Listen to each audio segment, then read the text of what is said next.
तो भाइयों फिर से आ गया बॉडी बिल्डिंग के इंटरेस्टिंग अपडेट्स लेके। तो वीडियो को शुरू करने से पहले जल्दी से वीडियो को एक लाइक कर दीजिए, और अगर आप अपने भाई के चैनल पर नए हैं तो जल्दी से चैनल को सब्सक्राइब कर दीजिए ऐसे रेगुलर फिटनेस और बॉडी बिल्डिंग अपडेट्स के लिए।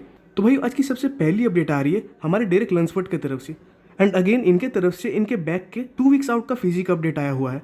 और मुझे तो लगता है कि डेरेक खुद भी जानते हैं कि उनका बैक इस साल के ओपन डिवीजन के लाइनअप का सबसे बेस्ट बैक रहने वाला है, तभी वो बैक के इतने सारे अपडेट्स वो भी बहुत ज़्यादा कॉन्फिडेंट तरीके से डाले जा रहे हैं। इवन बैक हर चीज़ में आपको इनकी इस साल बाकियों के मुकाबले बेस्ट मिलने वाली है, चाहे वो थिकनेस के मामले में हो, चाहे डिटेलिंग के या फिर कंडीशनिंग और शेप के मामले में। और खासकर इनके बैक के विथ का मुकाबला तो कोई नहीं कर पाएगा। एंड डेरेक के ऐसे लगातार इंप्रूवमेंट्स देखकर तो अभी तो बहुतों का, इवन मेरा भी मानना है कि ओपिनियन थोड़ा बदलने का टाइम आ गया है। क्योंकि 2 वीक्स पहले भी डेरेक काफ़ी ज़्यादा बढ़िया दिख रहे थे, बट स्टिल उनके फिजिक में कुछ चीज़ें मिसिंग लग रही थी हार्डी के मुकाबले। बट वही चीज़ें इन 2 हफ्तों में डेरेक ने अपनी फिजिक में कुछ एनॉर्मस तरीके से इंप्रूव कर लिया है, जो कि सबके ओपिनियंस बदलने का एक मेन रीज़न है। एंड सबसे बड़ी बात कि अभी भी ओलंपिया को 2 हफ्ते बाकी है, जिसमें पता नहीं कि डेरेक और कितने ज़्यादा इंप्रूवमेंट्स करने वाले हैं। वैसे भाई हार्डी के करंट फिजिक के रिगार्डिंग तो अभी मुझे नहीं लगता कि किसी को उतना भी डिटेल्ड नॉलेज है, तो अभी से ये मान लेना कि डेरेक जीतेंगे वो भी कहीं से कहीं तक सही नहीं। बाकी दोनों हैनी के एथलीट है, और हैनी दोनों को ही उनके बेस्ट वर्जन में लाने की कोशिश करेंगे। बाकी भाई आप पर्सनली किसको मिस्टर ओलंपिया बनते हुए देखना चाहते हो, ये कमेंट्स में ज़रूर बताइएगा। अगली अपडेट है भाई ओलंपिया ऑर्गेनाइजेशन की तरफ से।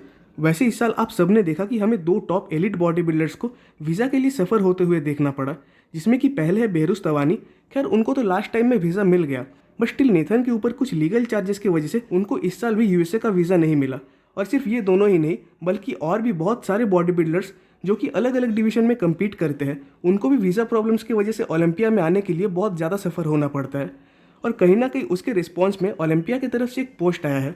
खैर पोस्ट को आप चाहे तो वीडियो पॉज करके भी पढ़ सकते हो, बट शॉर्ट में अगर डिस्कस करें तो उनका कहना है कि उनको भी पता होता है कि एथलीट्स को वीज़ा मिलने में दिक्कत हो रही है, कभी इलीगल इशूज़ की वजह से या कभी पॉलिटिकल इशूज़ की वजह से। और इसीलिए कुछ एक्सट्रीम केसेस में ये बहुत टाइम अपने तरफ से एथलीट को इन्विटेशन देते हैं, जिससे कि वीज़ा मिलने के मामले में उनको कुछ हेल्प मिले। बट बहुत सारे केसेस इनके हाथ से ही बाहर होते हैं, जो कि यूएसए सिक्योरिटी के अंदर आते हैं, और उस जगह ओलंपिया ऑर्गेनाइजेशन चाह के भी कुछ नहीं कर सकती। मतलब अगर साफ बात करें तो ओलंपिया अपने तरफ से इनडायरेक्टली ये कहना चाह रही है कि वो लोग चाह के भी कुछ नहीं कर पाएंगे, क्योंकि कहीं ना कहीं अभी भी बॉडी बिल्डिंग उतने बड़े लेवल पे तो नहीं पहुंच पाई है, इवन यूएसए में भी, जो कि पॉलिटिकल व्यूज़ को इन्फ्लुएंस कर सके। और सिर्फ यूएसए ही नहीं, बाकी देशों में भी आप सब जानते ही हो कि बॉडी बिल्डिंग स्पोर्ट्स को कितना ज़्यादा इंपॉर्टेंस दिया जाता है और कितना इग्नोरेंस। बट स्टिल धीरे धीरे इंडस्ट्री ग्रो हो रही है, और आज से 10 साल पहले भी शायद बहुत कम लोगों को ही उम्मीद था कि बॉडी बिल्डिंग की इंडस्ट्री आज इतनी ऊपर आ सकेगी।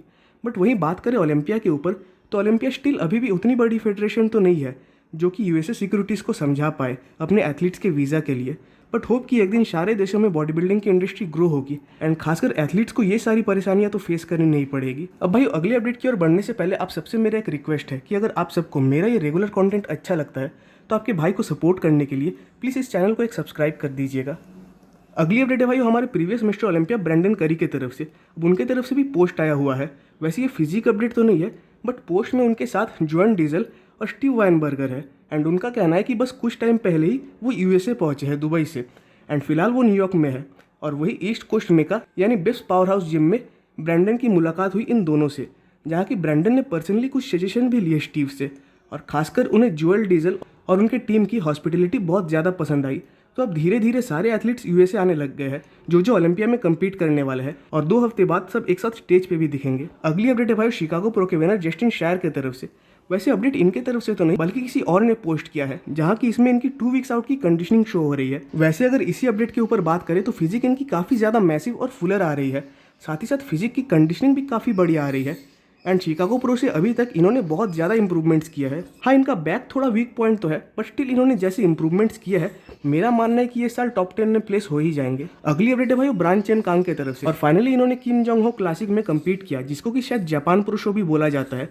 एंड फाइनली उन्होंने उस शो को जीत भी लिया, और एक बहुत ही ज़्यादा अर्ली क्वालिफिकेशन ले लिया नेक्स्ट ओलंपिया के लिए।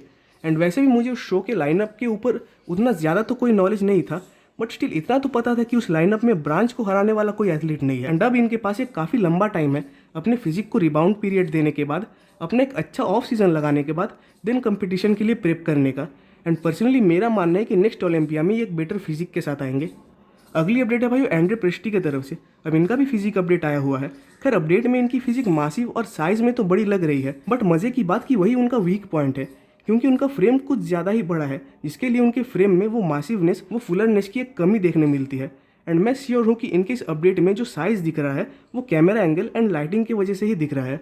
एंड लेग्स में भी साइज़ की कमी तो है, बट स्टिल कंडीशनिंग ये स्टेज पे काफ़ी बढ़िया लाते हैं, जो कि इनको एक एडवांटेज देती है। बट ओपन डिवीजन में साइज़ की तो बहुत ज़्यादा नीड होती है, तो देखते हैं कि ओलंपिया में ये अपने साइज़ को इंप्रूव करके आ पाते हैं या नहीं। अगली अपडेट है भाई माइक समरफ्लेट की तरफ से। वैसे लास्ट ईयर ओलंपिया में इनकी प्लेसिंग 5th थी, बट इस ईयर मुझे नहीं लगता कि फिर से माइक उस प्लेस पे आ सकेंगे, क्योंकि आप सबको पता है कि इस बार क्लासिक फिजिक का लाइनअप कितना ज़्यादा टफ है। और माना कि लास्ट ईयर इनके फिजिक में साइज़ की कमी थी, तो इस बार इन्होंने अपने साइज़ को बहुत ज़्यादा बढ़िया तरीके से इंप्रूव किया है। बट वही जहाँ इनके सामने टेरेंस रेफिन, ब्रियॉन एंसले, इनके जैसे एथलीट्स आने वाले हैं, क्रिस रेमन और अर्स, इनको तो मैंने छोड़ ही दिया, तो मेरे ख्याल से ये टॉप 5 के बाहर ही रहने वाले हैं। और ऐसी लास्ट अपडेट है भाई हॉर्स एमडी की तरफ से। अब इनका 3 वीक्स आउट का फिजिक अपडेट आया हुआ है रोमानिया मसल फेस्ट प्रो से। एंड अगेन ये मिलोस के अंडर ट्रेन करते हैं, ये तो कोई भी इनके फिजिक और इनके मास मॉन्स्टर लुक को देखकर अंदाज़ा लगा ही लेगा, क्योंकि जिस तरीके से इनकी साइज़ अभी चल रही है, मुझे नहीं लगता कि शो में इनको साइज़ के मामले में कोई बीट कर पाएगा।